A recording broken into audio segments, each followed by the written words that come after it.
Mr. Hill, welcome. Thank you, Chairman Alexander and distinguished members of the committee for the opportunity to testify today. My name is Joseph Hill, and I am the Director of Government Relations at the American Society of Health System Pharmacists. I am here today to provide ASHP's perspective on the 340B drug pricing program.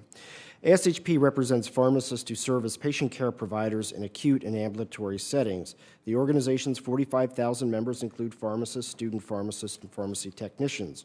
For more than 75 years, ASHP has been at the forefront of efforts to improve medication use and enhance patient safety. ASHP has a long-standing history of support for the 340B drug pricing program. Many of our members serve as patient care providers in hospitals and health systems that are 340B eligible and have seen firsthand the benefits of the program to the patients they serve.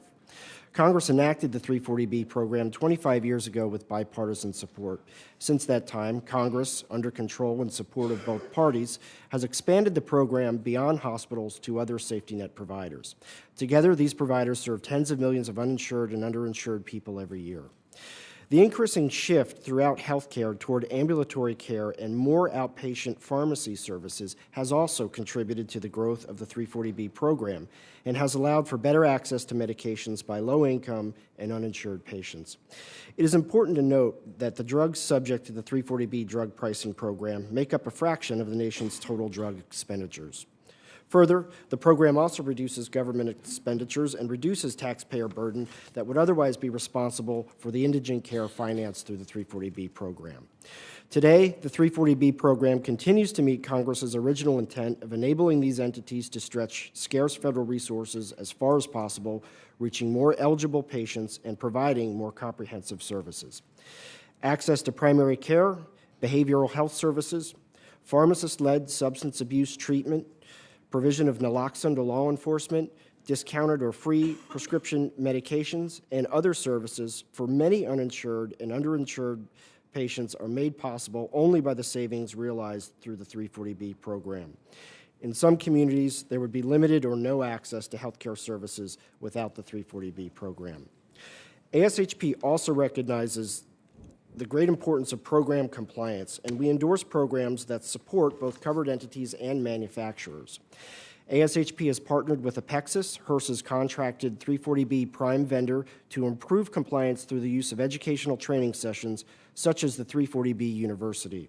This training is available at our mid-year clinical meeting, the largest meeting of pharmacists in the world, our summer meetings, and our annual conference for pharmacy leaders. To date, around 30,000 individuals have participated in the 340B University. The goal of these sessions is to educate our members and other stakeholders about the program's requirements, as well as to provide a forum to discuss compliance challenges and solutions. These educational sessions are typically done in panel format, which allows the unique opportunity for covered entities to interface with peers, faculty, and pharmaceutical wholesaler and manufacturer representatives in live sessions. ASHP believes these programs have had a positive influence on improving compliance within the 340B program. ASHP remains supportive of the 340B program. We believe it is a critical component in providing care to uninsured and underinsured patients, often our nation's most vulnerable population. We also think the program is especially critical in our nation's rural areas, where access and ability to pay for care are often compromised. We remain committed to working with Congress, HRSA, and other stakeholders to ensure that the requirements of the program are being met and that the program functions as intended. As we have worked with the committee in the past on a number of important public health issues, including drug shortages and compounding, ASHP welcomes the opportunity to be a resource for the committee on this issue, as well as other issues pertaining to the practice of pharmacy or healthcare in general. Again, we thank the committee for the opportunity to provide input, and I look forward to answering any questions you may have.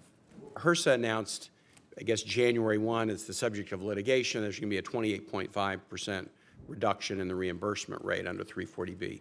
I know that's under litigation and going back and forth, but if that were to go into effect today, talk about the effect that that would have upon the institutions, companies that you're here to represent.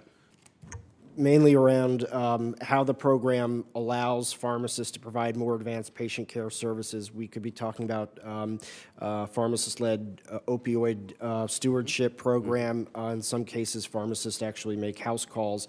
Now, it involves other health professionals too, but I work for a pharmacy group, so I'm going to focus on pharmacists. So I think our concern is the ability of hospitals to utilize clinical pharmacists and not have the proper funding to account for this. The cut may restrict their ability to use pharmacy services. One of the misconceptions on this program is I think people focus solely on the drug, and what they fail to account for are all the services that go into serving a patient. You may have a patient that can't get to the hospital or has to take a drug with 3 meals a day, only they don't eat 3 meals a day, so they have to seek out a social worker.